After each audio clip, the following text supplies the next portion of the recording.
Hello students, कैसे हैं सब। स्वागत है आपका हमारे यूट्यूब चैनल उद्गम क्लासेज में। हम पढ़ रहे हैं यहाँ पे केमिस्ट्री।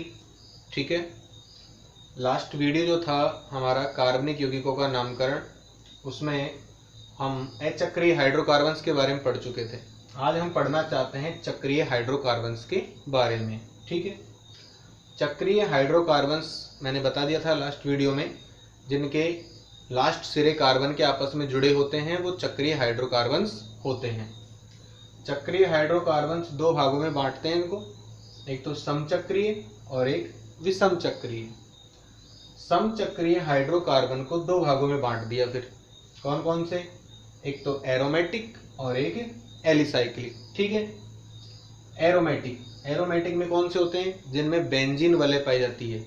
ठीक है ना, जिसमें बेंजीन हो गया, टॉलुइन हो गया, नेफ्थलीन हो गया। ये कुछ एग्जाम्पल्स मैंने आपको यहाँ बताए हैं। ये एरोमेटिक्स के एग्जाम्पल हैं। और ये हैं एलिसाइक्लिक। एलिसाइक्लिक में हम पढ़ रहे हैं तो साइक्लोप्रोपेन, साइक्लोब्यूटेन, साइक्लोहेक्सेन, साइक्लोपेंटेन, इस प्रकार के यौगिक जो हैं वो एलिसाइक्लिक के अंदर पढ़ेंगे हम। इधर देखो, दूसरा पार्ट जो है इसका विषम चक्रीय। अब विषम चक्रीय पिरीडीन, फ्यूरेन, थायोफीन, इस प्रकार के यौगिक हैं विषम चक्रीय, यानी जिसमें विषम परमाणु आ जाए। ठीक है ना, जिनमें विषम परमाणु आ जाता है वो क्या बन जाते हैं? विषम चक्रीय हो जाते हैं। तो देखो, अब इनको एक एक को समझ लेते हैं हम। देखो ध्यान से, समचक्रीय में लेते हैं हम एरोमेटिक को। एरोमेटिक की एक पहचान बता देता हूं मैं आपको। एरोमेटिक जो होते हैं वो काली येलो ज्वाला के साथ जलते हैं जब इनको जलाते हैं हम। ठीक है ना, और एलिफेटिक जो होते हैं वो नीली ज्वाला के साथ जलते हैं। ठीक है ना, शुद्ध होते हैं वो, ये थोड़े अशुद्ध होते हैं। ठीक है, अब देखो बेंजीन, इसमें पहला एग्जाम्पल दिया गया है बेंजीन का। मैं आपको समझा देता हूँ, ध्यान से समझ लो बेंजीन के बारे में। ये एग्जाम्पल लेते हैं हम बेंजीन का। बेंजीन का जो फॉर्मूला होता है वो होता है C6H6। ओके, बेंजीन का फॉर्मूला होता है C6H6। देखो, इसको हम बेंजीन को कई प्रकार से लिखते हैं। एक तो ऐसे भी बेंजीन को लिखा जाता है, हम बेंजीन को इस प्रकार भी लिखते हैं।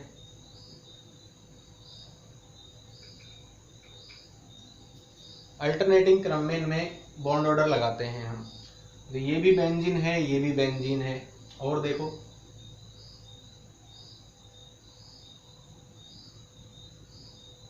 हम बेंजीन को इस प्रकार भी पढ़ सकते हैं।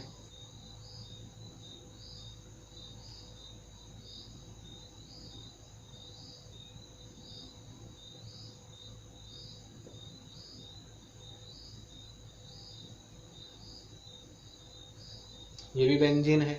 ठीक है, और देखो,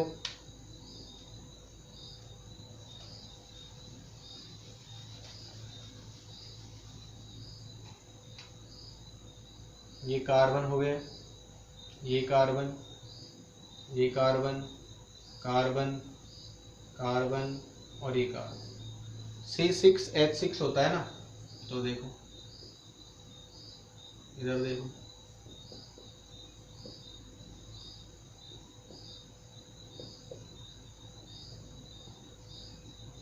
ये भी बेंजीन होती है। बेंजीन को कई प्रकार से लिख सकते हैं हम। ठीक है, इसकी इलेक्ट्रॉन बिंदु संरचना के बारे में बताता हूं मैं आपको। देखो बेंजीन की,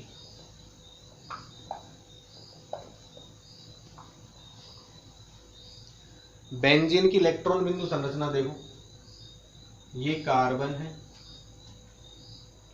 ये कार्बन है, ये कार्बन है, ये भी कार्बन है, ये भी कार्बन है और ये कार्बन है। ओके, अब देखो, यहाँ हाइड्रोजन लगा हुआ है, यहाँ भी हाइड्रोजन, यहाँ भी हाइड्रोजन, इधर भी हाइड्रोजन, इधर भी हाइड्रोजन और इधर भी हाइड्रोजन। 6 कार्बन और 6 हाइड्रोजन। ओके, अब देखो, यहाँ पे क्या करते हैं हम। देखो, कार्बन कार्बन के बीच में क्या होता है? यहाँ पे एक सिंगल एक डबल, एक सिंगल एक डबल बॉन्ड होता है यहाँ पे। ठीक है, तो सबसे पहले क्या करेंगे, यहाँ पे क्रॉस लगा दो आप, दो दो ऐसे क्रॉस लगा दीजिए, ये क्रॉस लगा दिए, ठीक है ना। अब देखो एक दो कार्बनों के बीच में आ रहा है डबल बॉन्ड, ठीक है। तो डबल बॉन्ड में कितने क्रॉस होते हैं, इलेक्ट्रॉन होते हैं, 4 इलेक्ट्रॉन होते हैं। तो हमने इसको क्या कर दिया, यहाँ पे डबल क्रॉस लगा दिया मैंने, यहाँ पे इधर डबल लगा दिया, इधर भी डबल लगा दिया, फिर एक छोड़ के इधर भी डबल लगा दिया। यहाँ पे एक क्रॉस एक इलेक्ट्रॉन, एक क्रॉस एक डॉट, एक क्रॉस एक बिंदु, यहाँ पे एक क्रॉस लगा दो, एक चिक चांद लगा दो, एक क्रॉस लगा दो, एक चिक चांद लगा दो, एक क्रॉस लगा दो, एक चिक चांद लगा दो, ठीक है ना। तो ये क्या हो गया हमारे पास, इलेक्ट्रॉन बिंदु संरचना हो गई बेंजीन की। अष्टक पूरा कर देता हूँ, देखो ध्यान से, उठा लो किसी भी कार्बन को, ये कार्बन लिया हमने, कार्बन के बाहरी कोष में 8 इलेक्ट्रॉन करने हैं यहाँ पे, तो 4 और 2 6 और 2 8 इस प्रकार से साझा कर लेता है ये 8 इलेक्ट्रॉन हो गए। इसी प्रकार इसको देखो, 2 और 2 4 और 4 8,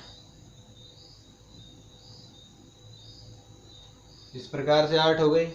इसको देखो, 2 और 4 6 और 2 8, इधर देखिए 2 और 4 6 और 2 8, इसको देखो ये क्या करेगा, 2 4 4 8, ये भी क्या करेगा इस प्रकार से। ये देखिए सबने अपना अष्टक पूरा कर लिया। इसी प्रकार से ये हाइड्रोजन भी अपना अष्टक पूरा कर लेगी, ये देखिए हाइड्रोजन भी अपना अष्टक पूरा कर लेती है। इस प्रकार से ये क्या बन जाती है, बेंजीन की इलेक्ट्रॉन बिंदु संरचना।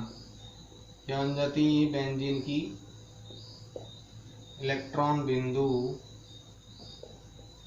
संरचना। ये क्या बन जाती है, बेंजीन की इलेक्ट्रॉन बिंदु संरचना, ठीक है। आगे देखिए,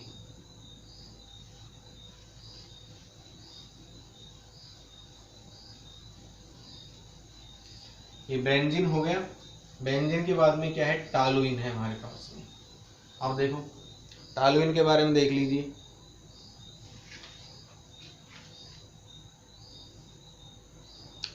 टॉलुइन एग्जाम्पल नंबर 2,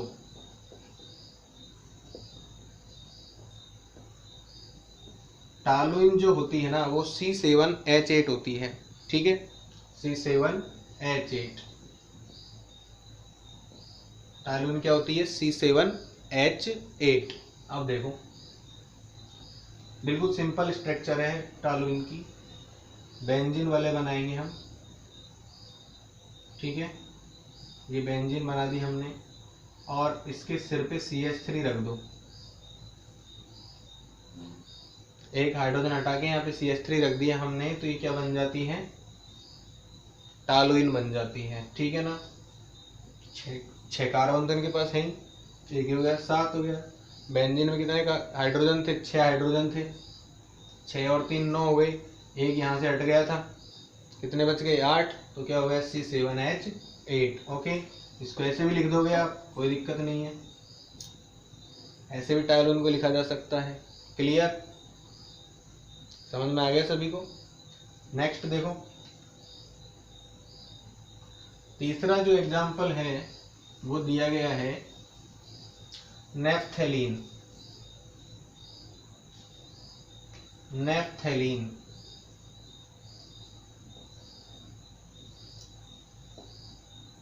नेफ्थेलीन अब देखिए नेफ्थेलीन, नेफ्थलीन जो होती है ना वो होती है C10H8। C10H8 ये फॉर्मूला होता है, नेफ्थलीन का फॉर्मूला क्या होता है, C10H8। स्ट्रक्चर देखो इसकी, देखो संरचना सूत्र क्या होता है इसका, C10H8 का, बिल्कुल सिंपल है। करना क्या है आपको, देखिए आपको 2 बेंजीन वलय बनानी है सटा के, पास पास 2 बेंजीन वाले बना देंगे इस प्रकार से।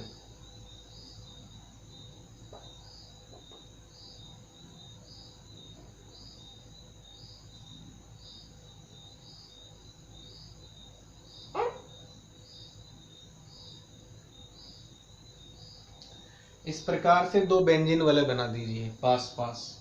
फिर क्या करेंगे, जैसे बेंजीन में करते हैं हम, एक डबल एक सिंगल, एक डबल एक सिंगल, फिर डबल, फिर सिंगल, फिर डबल। इस प्रकार से हम क्या बना देते हैं, इसमें डबल सिंगल बॉन्ड बना देते हैं। C10H8 हो जाता है। ये क्या हो जाता है, C10H8। नंबर दे देते हैं 1 2 3 4 5 6 7 8। ठीक है, इस प्रकार से ये संरचना सूत्र हो जाता है हमारे पास नेफ्थलीन का। ओके, तो ये हो गया हमारे पास एरोमेटिक कंपाउंड। और एरोमेटिक कंपाउंड के कुछ एग्जाम्पल करवा दिए मैंने आपको। इसके बाद देखिए हम पढ़ते हैं एलिसाइक्लिक के बारे में। इसके बाद हम पढ़ते हैं एलिसाइक्लिक के बारे में। एलिसाइक्लिक, एलिसाइक्लिक में जो एग्जाम्पल दे रखे हैं वो है एक तो साइक्लोप्रोपेन, साइक्लोब्यूटेन और साइक्लोहेक्सेन, साइक्लोपेंटेन आदि हो सकते हैं जिनके आगे साइक्लो लगा है। ओके, अब देखो एक थोड़ी सी अजीब बात है इनकी। साइक्लोप्रोपेन जो है, साइक्लोप्रोपेन, साइक्लोप्रोपेन को भी हम कई प्रकार से लिख सकते हैं। ठीक है, चक्रीय प्रोपेन हो गई ये, एक कार्बन ये, एक कार्बन ये, और ये बॉन्ड बना दिया हमने। ठीक है, अब इसकी हम संयोजकता पूरी करते हैं। एक कार्बन की संयोजकता 4 होती है। एक कार्बन की संयोजकता कितनी होती है, 4 होती है। तो देखिए खाली जगह पे हम लगाते हैं हाइड्रोजन, खाली जगह पे क्या लगाते हैं, हाइड्रोजन लगाते हैं। ओके, इस प्रकार से ये फॉर्मूला हो जाता है किसका, साइक्लोप्रोपेन का। क्या हो गया देखो, C3H6 हो गया, C3H6, C3H6 हो गया। देख लीजिए ये जो फॉर्मूला है वो एल्किन से मिलता जुलता है। एल्किन मतलब जिनमें डबल बॉन्ड है, ठीक है ना, परंतु यहाँ पे सब सिंगल बॉन्ड आ रहे हैं। बस फर्क कितना है कि ये क्या है, साइक्लो है, ये साइक्लो यौगिक पढ़ रहे हैं हम। तो ये हो गया। हम साइक्लोप्रोपेन को ऐसे भी लिख सकते हैं, जहां पर आपको ये दिख जाए, ऐसा त्रिभुज जैसा निशान दिख जाए आपको, तो ये क्या है, साइक्लोप्रोपेन है। ओके, साइक्लोप्रोपेन को ऐसे भी लिखा जा सकता है। दिया गया है, वो दिया गया है साइक्लोब्यूटेन का। तो साइक्लोब्यूटेन जो है ना, आपको वही फॉर्मूला क्या हो जाएगा, C4H8। ओके, आपको साइक्लोब्यूटेन ऐसे भी दिख जाएगी। इस प्रकार का कहीं आपको चित्र दिख जाए केमिस्ट्री के अंदर, तो ये क्या हो गया, साइक्लोब्यूटेन हो गया। ओके, क्या हो जाएगा, ये साइक्लोब्यूटेन हो जाएगा। अब देखो साइक्लोब्यूटेन को हम ऐसे बना सकते हैं, साइक्लोब्यूटेन ऐसे बन सकती है 1 2 3 4। ओके, संयोजकता पूरी कर दो।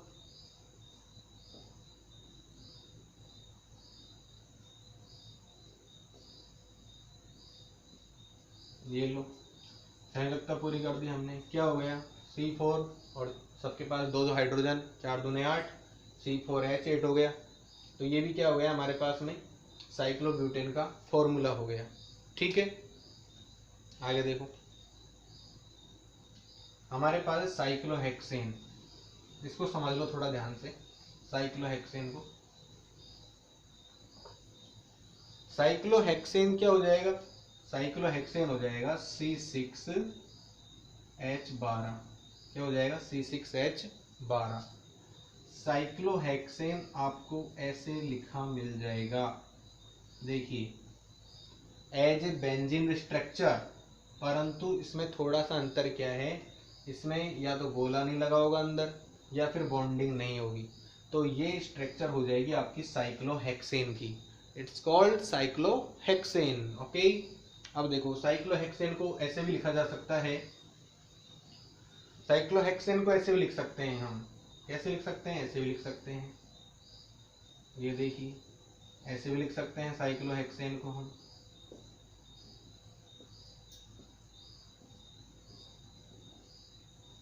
दो दो हाइड्रोजन लग जाएंगे सबके पास में, संयोजकता पूरी हो गई। संयोजकता पूरी हो गई ना साइक्लोहेक्सेन की, यानी कि कार्बन की। कार्बन की संयोजकता 4 हो गई सब में, 4 4 4 4, सब में 4 4 संयोजकता हो गई कार्बन की। इस प्रकार से ये फॉर्मूला किसका है, साइक्लोहेक्सेन का।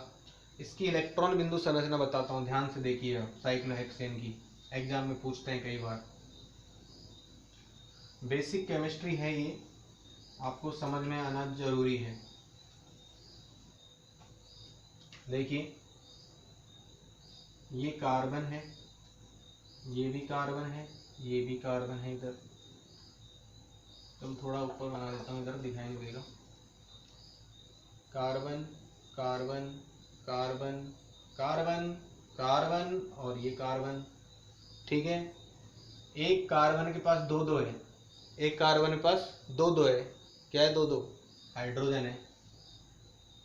और क्या है?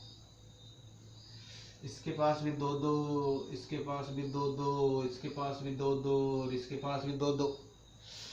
ये भी दो दो रखेगा ना, फिर ये भी दो दो रखेगा, और फिर ये भी तो दो दो रखेगा। सबके पास दो दो है, एक के पास दो, एक के पास कितनी है? दो दो है। एक के पास कितनी कितनी है? दो दो है। क्या है? हाइड्रोजन है। ओके, अब देखो, अब क्या करें? करो, क्या करोगे? इलेक्ट्रॉन बिंदु संरचना बनाएंगे और क्या करेंगे? देखो बनाओ फटाफट से। सबके बीच में सिंगल बॉन्ड है, सबके बीच में सिंगल बॉन्ड है, तो क्या कर दो? बस कर दो दो दो क्रॉस। ये लो जी, क्रॉस क्रॉस क्रॉस, ठीक है ना। सबके बीच में काटा फांसी कर दो, कटस कटस कटस। अब देखो इधर, एक क्रॉस एक चिकचाणी, एक क्रॉस एक चिकचाणी, ठीक है ना। इसके साथ भी एक क्रॉस एक चिकचाणी, इसके साथ एक क्रॉस एक चिकचाणी, एक क्रॉस एक चिकचाणी, एक क्रॉस एक चिकचाणी, ठीक है ना। एक क्रॉस एक बिंदु, एक क्रॉस एक बिंदु, एक क्रॉस एक चिकचाणी, एक क्रॉस एक बिंदु, ठीक है ना। आ रहा है समझ में? एक क्रॉस एक बिंदु, एक क्रॉस एक बिंदु। इस प्रकार से ये जो स्ट्रक्चर बनती है, ये किसकी बन जाती है? साइक्लोहेक्सेन की। ठीक है, आ गया समझ में? अब देखो, अष्टक पूरा कर सकते हो, कोई दिक्कत नहीं है, और अगर यहाँ तक भी कर देंगे तो भी गलत नहीं है, ठीक है, नंबर पूरे मिलेंगे हमको। अब देखिए, अष्टक पूरा और बता देता हूँ आपको कैसे करेंगे। एक कार्बन कितने चाहिए? अब इसको कितने चाहिए? एक एक को। पहले इसके पास दो दो थी, अब इसको चाहिए 8 इलेक्ट्रॉन अष्टक में। अब देखो, 2 और 2 4, 2 6 और 2 8, है ना। ये लीजिए, बस बस बस, ये हो गया, हो गया, ठीक है, 8 हो गया। इसको भी करो, 2 और 4, 2 6 और 2 8, ये हो गया। इसको भी करो, करो, ये और ये, गिनो, हो गया ना 8, 2 4 6 और 8। इधर भी देखो, इसको भी करो, 2 4 6 और 8, साझा कर लेता है ना एक दूसरे से। अब देखो, साझे का मतलब पहले बता चुका हूँ, तू मेरा ले ले, मैं तेरा ले लूँ, ठीक है ना। ये लो, हो गए 8। इधर देखो, 2 4 6 और 8, ये लो जी, हो गई सबकी। अब किसकी बची? इनकी बची, तो इनका भी कर दो, दो दो दे दो इनको भी, बस। ये भी दो दो ले जाएगी, ये भी दो दो ले जाएगी, ये भी दो दो ले जाएगी, इसको भी दो दो दो, इसको भी दो दो दो, इसको भी दो दो दो, इसको भी दो दो दो, और इसको भी दो, और इसको भी दो, बस सबको दे दिया दो दो, सबका अष्टक पूरा, सबकी होगी तसल्ली, ठीक है ना। तो ये क्या बन गई? अपनी इलेक्ट्रॉन बिंदु संरचना साइक्लोहेक्सेन की। समझ में आ गई सबको? ठीक है जी, तो ये हमारा कंप्लीट हो गया है क्या? Alicyclic compound. इसी प्रकार से साइक्लोपेंटेन की बना सकते हैं अपन, कोई दिक्कत नहीं है। ओके,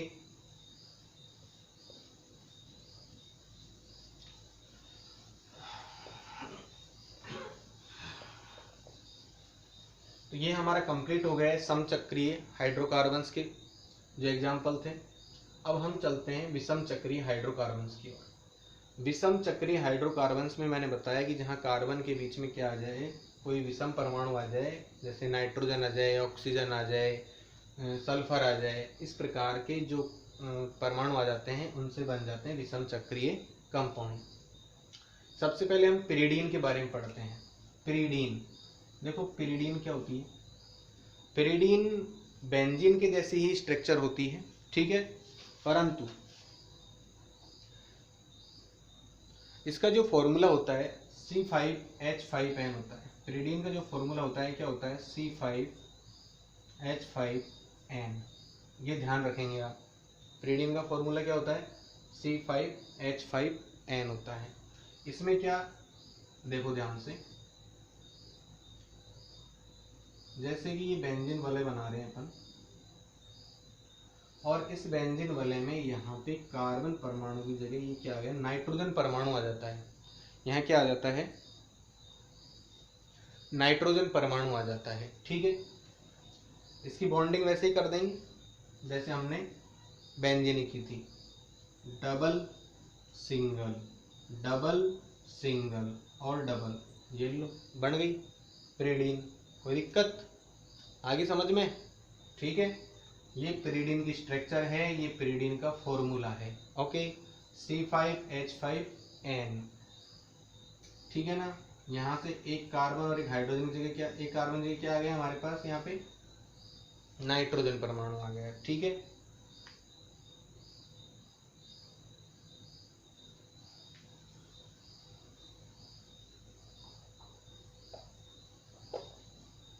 नेक्स्ट एग्जाम्पल हमारे पास है फ्यूरेन। नेक्स्ट एग्जाम्पल हमारे पास क्या है, फ्यूरेन। और फ्यूरेन का जो फॉर्मूला होता है वो होता है C4H4O।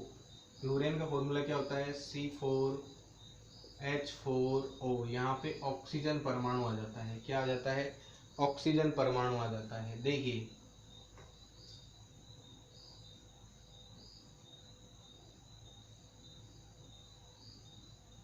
देखिए C4H4O, एक कार्बन ये रहा, एक कार्बन ये रहा, 2 3 और 4, ठीक है, 4 हो गए।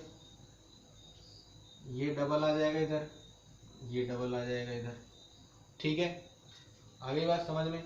इस प्रकार की स्ट्रक्चर किसकी होती है, फ्यूरेन की, C4H4O, ठीक है। संयोजकता देख लो, ये आ गई, एक हाइड्रोजन इधर, एक हाइड्रोजन इधर आ गई, एक हाइड्रोजन इधर आ गई और एक हाइड्रोजन इधर आ गई, तो क्या हो गया, C4H4O, ठीक है। आ गया समझ में। आगे देखिए, ऐसे भी लिख सकते हैं अपन, यहाँ पे 2 इलेक्ट्रॉन भी लॉन पेयर भी लगा सकते हैं इसके, जो ऑक्सीजन की भारी कोष में होते हैं, 2 2 4 और एक एक इलेक्ट्रॉन इधर साझे में काम आ गया। इस प्रकार की स्ट्रक्चर क्या हो जाती है, फ्यूरेन हो जाती है, ठीक है। ये स्ट्रक्चर फ्यूरेन की है। अब बात करते हैं थायो। अब देखो थायोफिन में बस थोड़ा सा फर्क है, यहाँ ऑक्सीजन की जगह सल्फर आ जाता है। जब ऑक्सीजन की जगह सल्फर आ जाता है, देखो मैंने कुछ नहीं किया, यहाँ पे क्या कर दिया मैंने, यहाँ मैंने ऑक्सीजन की जगह सल्फर लगा दिया, ठीक है। सल्फर परमाणु आते ही ये थायोफीन बन जाती है, क्योंकि सल्फर जो है यहाँ पे थायो बोला जाता है सल्फर को, ठीक है ना, थायो यौगिक, ठीक है ना, बनते हैं इससे। तो जब इसमें क्या आ जाता है, सल्फर आ जाता है, और ये फॉर्मूला हो जाएगा क्या, C4H4S, तो ये बन जाता है थायोफीन, ठीक है। आगे समझ में, ठीक है। अब देखिए ध्यान से सुनो मेरी बात। अगर ये वीडियो आपको पसंद आते हैं तो हमारे चैनल को लाइक करो, सब्सक्राइब करो और शेयर करो, ठीक है। Thank you.